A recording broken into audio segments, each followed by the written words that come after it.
حضرت سے میرا آخری سوال یہ ہے کہ بہت سارے علماء اور حفاظ جو دینی خدمت میں لگے ہوئے ہیں، خاص کر کے ضلعوں وغیرہ میں، گاؤں وغیرہ میں، ان کے لیے اتنی تنخواہ نہیں ہوتی ہے، تو جمعیت علماء ہند کی طرف سے ان کے لیے آمدنی کا کوئی ذریعہ دیتی ہے یا پھر کوئی اسکلس یا ٹریننگ دیتی ہے جس سے کہ وہ آمدنی کر سکے؟ دیکھیے، اصل بات یہ ہے، مدارس کا جو مقصد ہے، مدارس کے قیام کا جو مقصد ہے، وہ مقصد بچوں کو ایک عالم دین کا داعی، دین کا مبلغ، حافظ قرآن، امام مسجد اور مسجد کے خطیب یا کسی مدرسے کے مدرس بنانا، یہ اصل مقصد ہے مدارس اسلامیہ کا۔ مدارس اسلامیہ کا مقصد مدرسے میں پڑھا کر ان کو بزنس مین بنانا نہیں ہے، ان کو جو ہے ڈاکٹر، انجینئر، ایڈوکیٹ بنانا، یہ مقصد نہیں ہے۔ ہاں، اگر 100% میں 0.1% بہت شارپ ہیں اور وہ جو ہے اس فیلڈ میں بھی جانا چاہتے ہیں تو ہم ان کو روکتے نہیں ہیں، جائیں بالکل، اس فیلڈ سے بھی وہ قوم کی خدمت کریں، سیاسی میدان میں جائیں، ڈاکٹر بنے، ایڈوکیٹ بنے، وہ الگ چیز ہے، لیکن ہمارے مدارس کا وہ مقصد نہیں ہے۔ اب جو آپ نے یہ سوال کیا ہے کہ علماء اکرام کی آمدنی کا کیا ذریعہ بن سکتا ہے، آمدنی کا ذریعہ تو بس یہی ہے کہ وہ مسجد میں خدمت کرتے ہیں اور مکتب میں بچوں کو پڑھاتے ہیں، اس کی الگ سے تنخواہ ہوتی ہے اور ان کی خطابت بھی ہوتی ہے۔ اس کے ساتھ ساتھ اگر وہ ہمارا جو جمعیت فیلوشپ کا جو کانسیپٹ ہے، جس میں جمعیت علماء ہند یہ کوشش کرتی ہے کہ علماء اکرام کو 3، 4، 5 مہینے میں اس قابل بنا دے کہ وہ قوم و ملت کے تمام تقاضوں کو پورا کرنے والے ہو جائیں اور ان کو ہر طرح کی نالج ہو جائے، سیاسی بھی، رفاہی بھی، سماجی بھی، اور اس میں جو سب سے ایک اہم چیز ہے وہ یہ ہے کہ ڈاکومنٹیشن بنانا۔ آج ہر ایک پریشان ہے اور لوگوں کو معلوم نہیں ہے کس طرح سے جو ہے وہ آدھار کارڈ بنتا ہے، آئی ڈی کارڈ بنتا ہے، راشن کارڈ بنتا ہے،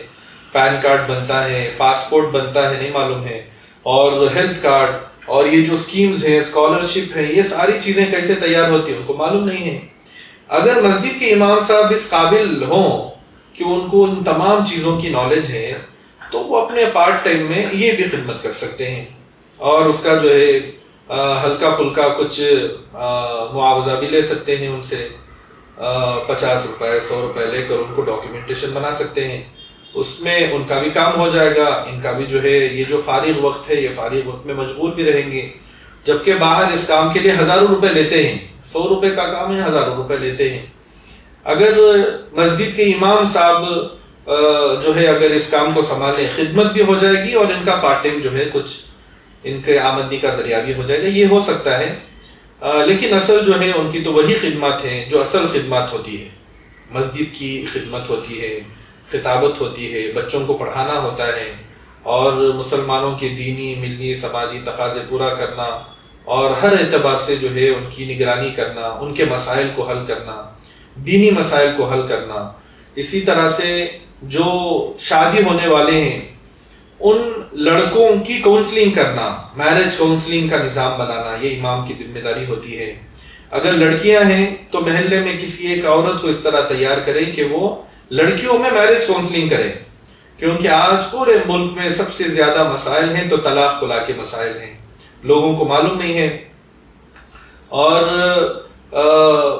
یہ جو ہے غیر علمی کی وجہ سے یہ طلاق ہو جاتے ہیں اور پھر بولتے ہیں کہ ہمیں معلوم نہیں تھا، ہمارے علم میں نہیں تھا کہ اس طرح سے ہوتا ہے۔ تو اس کے لیے کاؤنسلنگ بھی ہونی ضروری ہے، یہ امام صاحب کی ذمہ داری ہوتی ہے کہ وہ سمجھائیں نکاح کیا ہوتا ہے،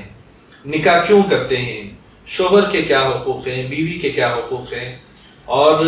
محبت سے زندگی کیسے گزاری جاتی ہے، اور آپس کے لڑائی جھگڑے، اختلافات، یہ ساری دوریاں کن وجوہات کی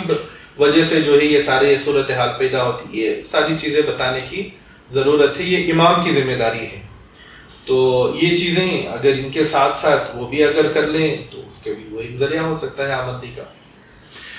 حضرات، آپ نے دیکھا کہ کس طرح علماء میں یعنی حضرت نے ایک موٹا موٹا آئیڈیا دے دیا ہے کہ ہمیں کس طرح کام کر سکتے ہیں علماء کرام اور پھر عوام ہر اعتبار سے. میں آخر میں حضرت کا شکر گزار ہوں کہ حضرت نے ہمیں ایک لمحہ ایک چند موقع دے کر بہت سارے اہم سوالات کے مطمئن اور تسلی بخش جوابات دیے. اور ایک آخر میں یہ بات کہنا چاہتا ہوں کہ حضرت نے جو نکاح اور طلاق اور خلع کی جو بات کہی ہے اس پر ہم نے ایک تفصیلی ویڈیو بنایا ہوا ہے. اگر آپ چاہتے ہیں تو اس کا لنک ہمیں ڈسکرپشن میں دے دیں گے، وہ آپ کلک کر سکتے ہیں. آپ کا شکریہ اور خیر جزاک اللہ خیراً. آپ جاتے ہوئے سبسکرائب لائک شیئر کرتے ہوئے جائیں اور بہت سارے دوستوں کو اور بڑوں کو سب تمام احباب کو اس ویڈیو کو خاص کر کے شیئر کریں کہ وہ بھی ایک فکر مند ہوں اپنے لیے اور اپنے خاندان والوں کے لیے، محلے والوں کے لیے اور تمام امت مسلمہ کے لیے اور تمام اس ملک میں رہنے والوں کے لیے. السلام علیکم ورحمۃ اللہ وبرکاتہ. وعلیکم السلام.